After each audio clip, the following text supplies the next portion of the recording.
You're watching E.T.N, where we don't do news, we just talk entertainment. Share and subscribe.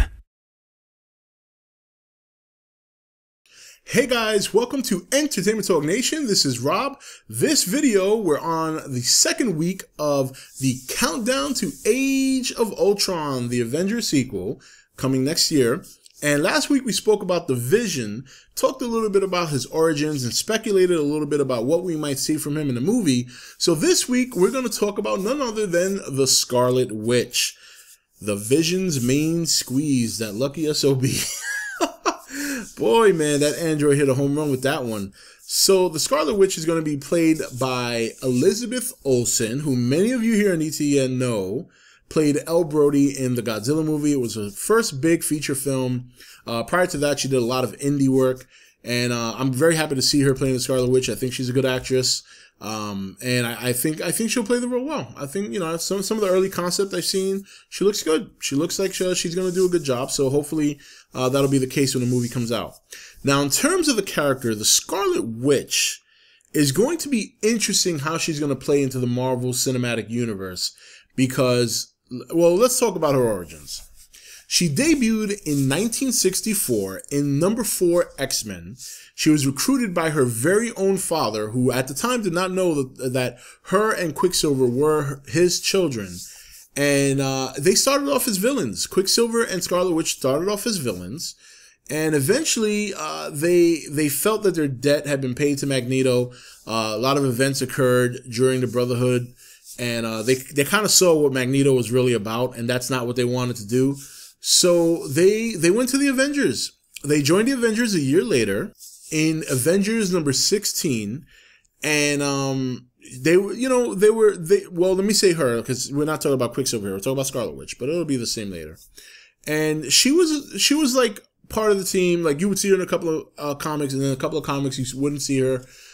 She didn't become like a permanent every comic member until 1970, which, if you saw my video last week, we also discussed her debuting with the Avengers full-time in 1970, and then eventually building a relationship with the Vision.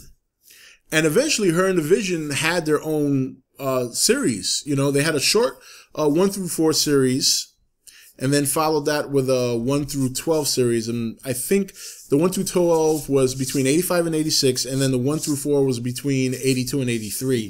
The latter half of 82 going into 83, and then the full year from 85 to 86 was the other one. And originally Scarlet Witch was written by Roy Thomas, so as was the Vision. But it wasn't until a writer by the name of Steve Englehart took over Scarlet Witch that she really started to blossom as a character. And he really kind of brought life to her. One of the first things he did was he kept her hex powers, but then he actually added sorcery power to her, and he gave her a very assertive persona, which really started to bring her out into the fold, which started making her have her own presence. And Scarlet Witch has had so many significant storylines in the Marvel Universe that I can't see a lot of that playing out in the movies at all, simply because a lot of it had to do with the X-Men and the Avengers at the same time. Even at some point, the Avengers and the X-Men fighting over whether Scarlet Witch should be killed or not. So, I mean, that's how deep it got, and that's how much of a role she played. And her powers were so amped up by Steve Englehart that, you know, and I don't want to get too into the powers because we're going to discuss that in a separate video, but there was one point where she actually switched off the 90% of the mutant population's powers. Incredible. Incredible. And so she had a lot of serious storylines. Now, you heard a little bit about her involvement with the whole Age of Ultron storyline. She was also part of the House of M, Avengers Disassembled. So she played a big role in a lot of these big series involving the Avengers and the X-Men. So it'll be interesting to see whether or not what they're going to do with her, because I would think they're going to be so limited with what they can kind of get her involved in. Because if you guys know, Scarlet Witch and Quicksilver are mutants, but they cannot be referred to as mutants in this movie because Fox holds the rights to the whole Mutant X-men World. So, and the thing about Scarlet Witch and Quicksilver is that they're part of both worlds. So Marvel Cinematic Universe is obviously entitled to use them, as is X-Men Days of Future Past. X-Men, as we saw in X-Men Days of Future Past, we saw Quicksilver. And of course, in the Avengers, we'll see both Quicksilver and Scarlet Witch. And they are pivotal members of the Avengers. Scarlet Witch has been with the Avengers for a very long time, also spent time with the West Coast Avengers, and even led her own Avenger team for a very short while, until on one of their first missions, Wonder Man was killed, and shortly thereafter, the team was disassembled. But she did lead a team for a while. Now, in the comics, she also had a mentor named Agatha Harkness, and this mentor played a very important role for Scarlet Witch in terms of teaching her how to control her powers, channel the energy, able to use it consistently. And it was a pretty important role, and it's going to be interesting to see if that's maybe something they might show us in the movie. Not 100% sure. It's hard to kind of gauge just how big of a role Quicksilver and Scarlet Witch are going to have. I'm going to lean towards that they're not going to have a huge role. I think the huge role obviously is going to be Iron Man, but in terms of out of the new characters, I think the Vision is probably going to have the biggest storyline because he was created by Ultron. He used to be Jarvis. So I think the Vision's going to be front and center. I would imagine it's going to be hard to make Scarlet Witch front and center or even have a significant role because of the limitations they have with the character. Because once again, like I said, a lot of what she did in the comics involved both the Avengers and the X-Men.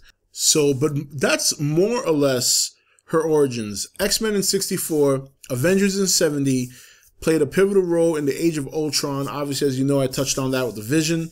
The House of M, Avengers Unassembled, the Avengers Children's Crusade, and all these series taking place over a span of 30, 40 years.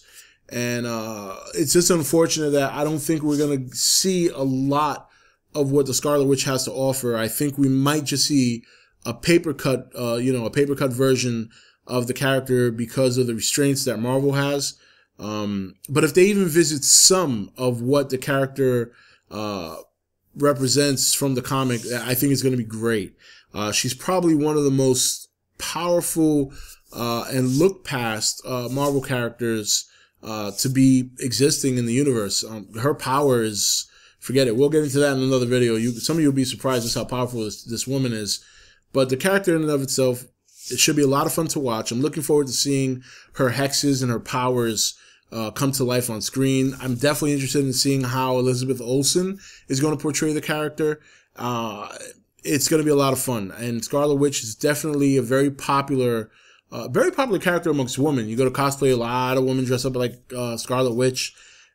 She's definitely a cool character. I'm glad that she's making her way onto the cinematic universe for Marvel, and I'm sure we'll see her in the X-Men at some point as well. So, but that's it. That is pretty much your origin for the Scarlet Witch. We could get into more detail, but it's a lot. It would make a long video. Not to mention, again, we probably won't see much of what she has to offer in the movie. But nonetheless, she is a very cool character. So next week we'll talk about Quicksilver, Scarlet Witch's brother. We'll talk about him next week. We'll look at his origins, which are obviously very similar and pretty much mirror Scarlet Witch's. There probably won't be too much differences, but whatever differences that may come, we will definitely touch upon that. This is Rob signing off for E.T.N, where we don't do news, we just talk entertainment. Take it easy. Thank you for watching E.T.N. Don't forget to subscribe and join the Nation Facebook page.